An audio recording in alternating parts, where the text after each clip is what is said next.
the world judges. We don't. Join now in club or online at planetfitness.com. Offer ends January 11th. Planet Fitness. Be free.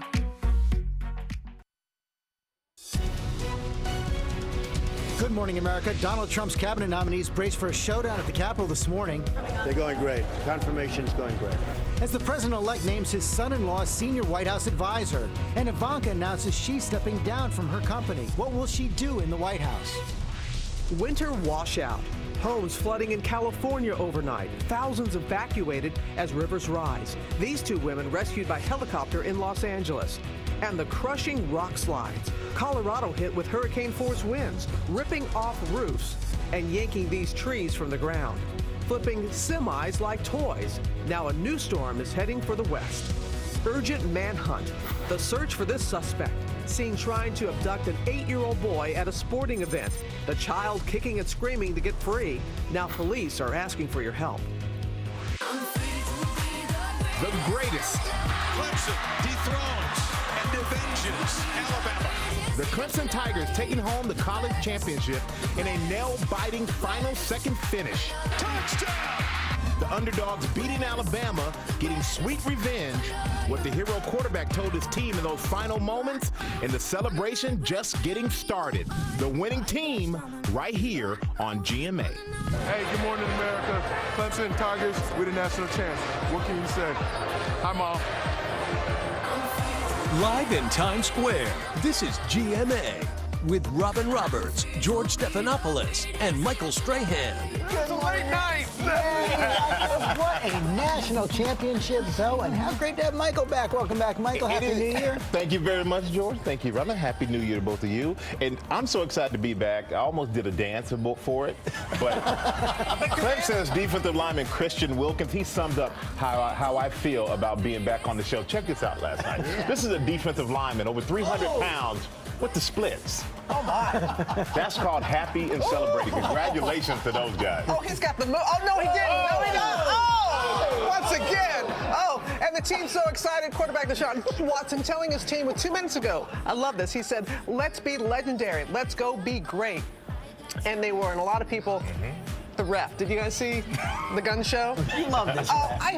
He was trending all night long. I want his workout program. A lot of people do. We're going to talk to him. Jesse's live in Tampa coming up, but it's going to be a very busy day at Capitol Hill. It sure is. Let's take a look live at Capitol Hill right now. It's going to be a busy day there. First confirmation hearings for President-elect Trump's cabinet nominees. They start this morning. Alabama Senator Jeff Sessions for Attorney General, retired General John Kelly for Homeland Security up first. ABC's congressional correspondent Mary Bruce on Capitol Hill for all of it. Good morning, Mary. Good morning, George. This is a big moment for the new administration and the start of these marathon confirmations. 10 hearings over just 3 days with 8 nominees. First up, as you mentioned, Senator Jeff Sessions for Attorney General. You can expect his record on immigration and civil rights to take center stage. 31 years ago, before this same panel, Sessions was rejected for a federal judgeship over concerns he made racist remarks. Those are charges he has passionately denied. And now Sessions will have his fellow senators testifying on his behalf. But in an unprecedented move, Democratic lawmakers will be testifying against him. Senator Cory Booker says he has to speak out because Sessions' comments are a call to conscience. But despite Democrats' concerns, they simply don't have the power to block any of Trump's nominees, and the president-elect is confident they will all be confirmed. They're going great. Confirmation's going great. There's some concern about Jeff Sessions in particular. No, I think he's going to do great. High-quality man. Thank you, Jay. And also today, for the first time, FBI Director James Comey will be here on the Hill answering questions for the first time since that bombshell announcement about his investigation into Clinton's emails right before the election. Comey will be testifying before lawmakers about Russian intelligence activities just 4 days after he briefed the president-elect on Russia's interference in the U.S. election. George. Yeah, he will get a lot of tough questions. Okay, Mary, thanks very much. Let's go over to Robin. All right there, George. Donald Trump also announcing a big role for his son-in-law, naming his daughter Ivanka's husband as a senior White House advisor. ABC's Cecilia Vega is here. with the details. Never a dull moment. No, and I think it's going to go this way for probably 4 more years, I think you could say. So look, this news is coming on Jared Kushner's 36th birthday. This was a close confidant for Donald Trump behind the scenes in the campaign, and now he's going in as the senior advisor to the president. He'll be there in the West Wing. We do know that he won't be taking a salary when he's in there. It's not the first time that the White House has turned into a family affair. JFK, of course, we know, appointed his brother as Attorney General. We remember Hillary Clinton on those health care panels. She was there during her husband's administration. This time, ethics experts are really split on whether this Kushner appointment might be violating some federal anti-nepotism laws. There are also questions about potential conflicts of interest. He runs his family. He's part of his family's real estate empire. He'll be stepping down from that. He's also the owner of the New York Observer. Kushner will be stepping down from that as well. He'll also, we're told, be divesting substantial assets. But, you know, Democrats right now are calling on, at least some of them, the DOJ to investigate his new role in the White House. And they will take a look at it. But as you said, we have seen something similar like this before, so not surprising in that regard. And Ivanka has pretty much been very firm about that she does not want to roll with the White House. But a lot of people thought that she would go into the White House, given her role also as a confidant for her father. Sources are telling us, at least at this point, she will not immediately have a formal role in the White House, that she's instead going to be concentrating on settling her family into D.C. They've got that big move coming up. And we've got the big inauguration coming up, and Donald Trump feeling that it could very well be a record setter. But he went so far as to say that dresses are sold out there in D.C. Some people are scratching their heads going, you're being sworn in a number of days, and you're talking about the stock of inaugural ball gowns in the nation's capital. What are you doing? Rest assured, Robin, I know you were curious. We called around a lot of dress stores in Washington. There is no shortage of ball gowns in the nation's capital. So, ladies, you're good to go. Thank you for that, George. Okay, let's talk to John Carl and Martha Raddatz about all this right now. John Carl right here with me. And let's begin with this Jared Kushner, this appointment of Jared Kushner. He's going to be in the White House, not taking the salary. What you've got, though, now are 4 very powerful people around Donald Trump with equivalent roles. You've got Jared Kushner, you've got Kellyanne Conway, Steve Bannon as chief strategist, Reince Priebus as chief of staff. Chief of staff, yeah. I mean, it's you have a team of rivals basically right outside the Oval Office door. Reince Priebus is the chief of staff, but Stephen Bannon is the chief strategist, a role that we really haven't seen before. And I would argue that Jared Kushner is more powerful than both of them. First among equals, and also the one that he can't fire.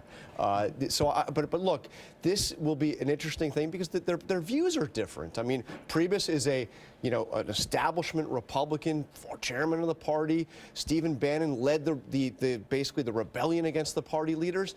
And if you look at Jared Kushner's background, he was known as a New York City liberal Democrat. Except it appears that he really struck an alliance with Bannon during the campaign. He did. We'll see. This will test that alliance. Okay, let's go to Martha Raddatz right now. You've got these hearings beginning today, Martha, the Attorney General today, but tomorrow the big ones begin on national security. You've got General James Mattis for Defense Secretary, Rex Tillerson, of course, the head of ExxonMobil, former head of ExxonMobil for Secretary of State. Let's talk about that first. I mean, he's had some good meetings with senators, but going to face real questions, not only about Russia, but also what Exxon did in Iraq and subsidiaries dealings with Iran. That's exactly right, George. And I think that's where the questions will be toughest. He was considered a good friend of Vladimir Putin's. Rex Tillerson, of course, he was in the role of CEO of Exxon, and I think that's the kind of case he will try to make. It was a very different deal there when he was a businessman. Now he would be America's chief diplomat. Of course, those dealings with Iran as well.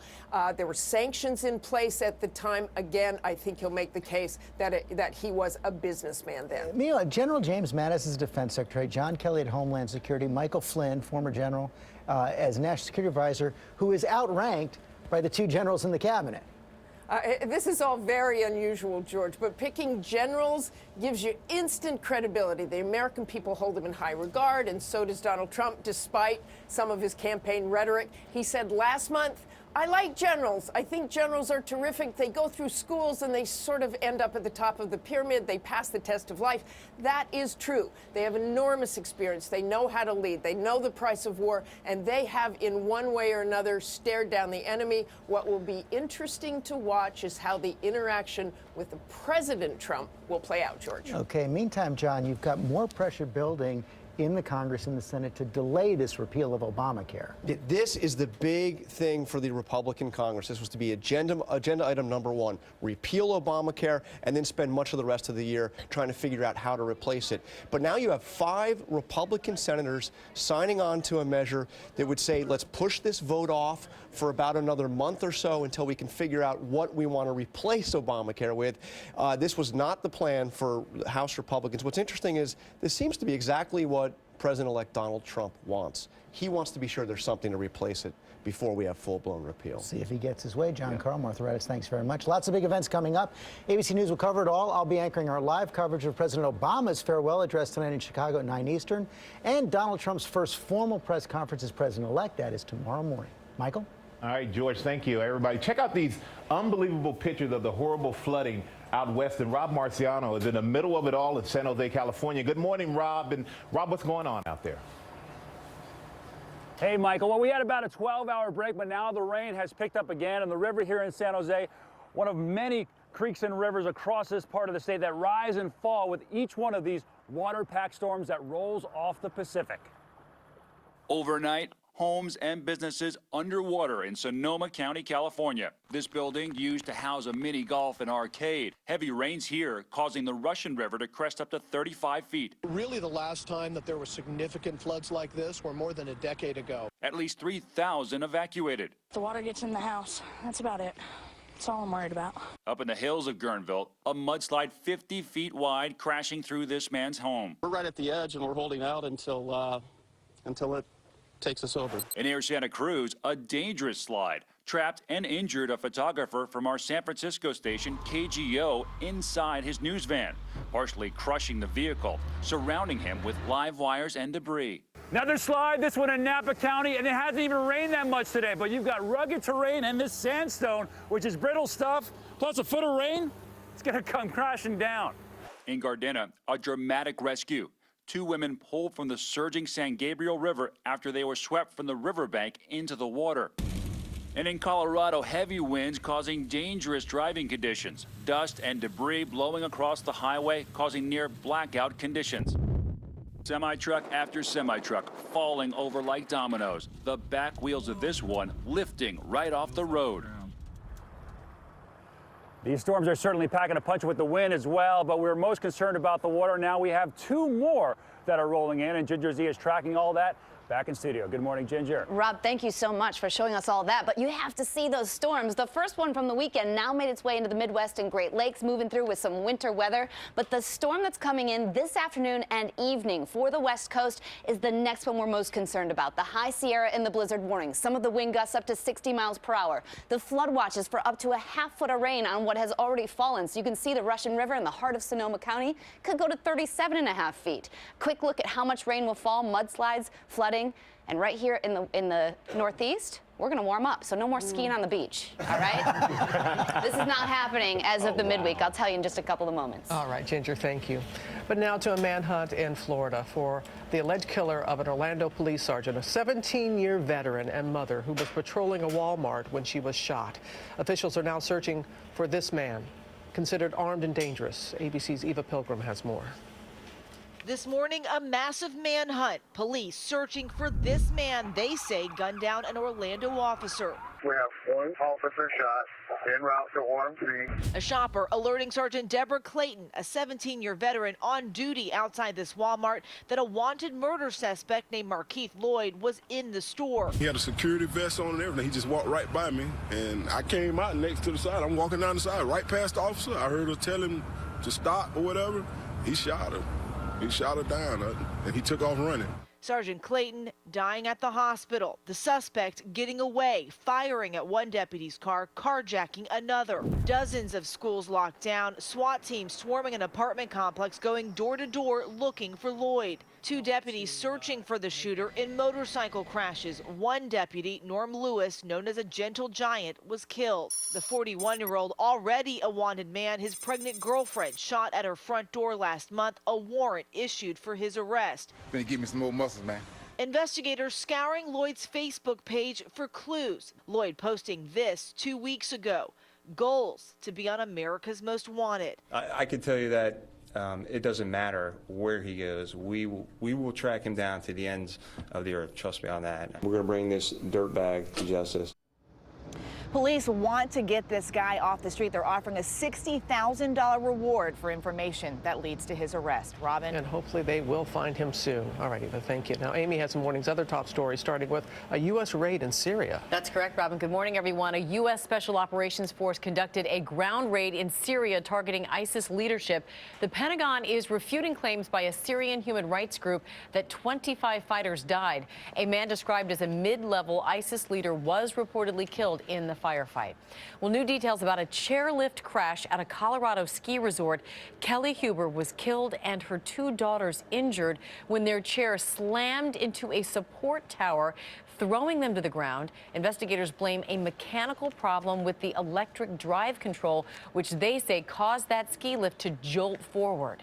Well, police in Oklahoma City have released images of the moment they say a boy was nearly abducted at a wrestling tournament. They're searching for the man in these pictures. They say he picked up the 8-year-old, but then let go when the boy started kicking and screaming. And finally, a driver in Michigan got a ticket from police without ever leaving his driveway. He was warming up his car, went back into the house for a couple of minutes. He said 7 minutes. That ticket now costs him $128. It isn't a state law in Michigan, but it's his town that passed the law against leaving a car running with the keys in the ignition, even if it's in your own driveway. Police say the law is aimed at reducing car thefts, which have been driving up insurance rates. Even if it's freezing out? Wow. Even if it's freezing out. They say you can do the remote start because the vehicle's locked, but you cannot leave your keys in the car unlocked with it running. Didn't we do a story on this a few weeks ago? We did, but we said that you might get ticketed, but $128 is pretty steep. That's true. But $128 is cheaper than losing your car. There you go. There we It's go. all relative. That's what it's about.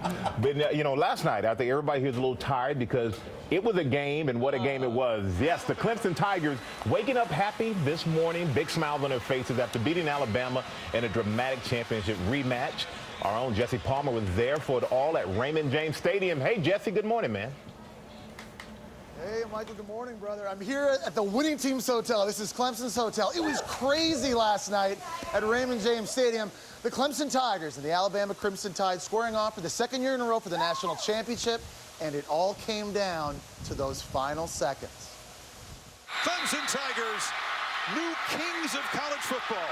Overnight, the making of a college football classic.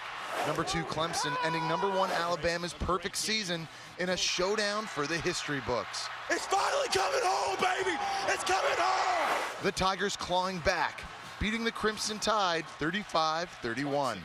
Touchdown!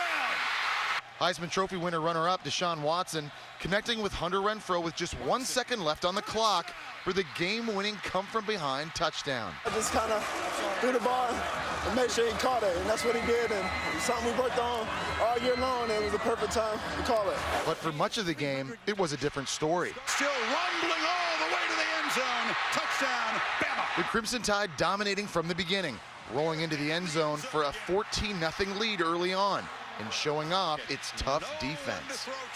And he'll be sacked. But it wasn't enough. The Tigers came roaring back, making Clemson the national champions for the first time since 1981. The team rushing the field, celebrating with cartwheels, splits, and some tears, giving Coach Dabo Swinney a Gatorade shower. It's indescribable. I mean, you can't make it up. I said tonight, we're going to win it because we love each other. Man, just so thankful and blessed, and it just doesn't even seem real to me. And it goes without saying, the Clemson Tigers so excited. Coming up, we're going to hear from some of the winners, plus the surprise star on the field that wasn't even one of the players, guys. What are you talking about? Could you be referring to? Yeah. You were hoping for a penalty because then you could see him. But what a great game, and thank you, thank you, Jesse. And let's go back to Ginger. What you got, Ginger? I like that, Robin. All right, so we're really watching that 50-degree line, and it is going to make its way all the way up into New England. Look at some of these numbers. If you needed a little natural thaw, it's going to happen by Wednesday into Thursday. Your local weather, 30 seconds away. First, though, the Tuesday trivia brought to you by Walgreens. Look at you, saving money on your Medicare Part D prescriptions. At Walgreens, we make it easy for you to seize the day by helping you get more out of life and and Medicare Part D. Now with $0 copays on select plans and rewards points on all prescriptions, Walgreens has you covered. So drop by and seize the savings. Walgreens, at the corner of happy and healthy. Expect an overcast day today with temperatures topping out in the mid-30s, and it's going to get a little breezy. There are these areas up until about 9 to 10 a.m. this morning in the red, Leesburg, Frederick, Lovettsville area, Hagerstown, where there could be a shower or two, freezing on Con.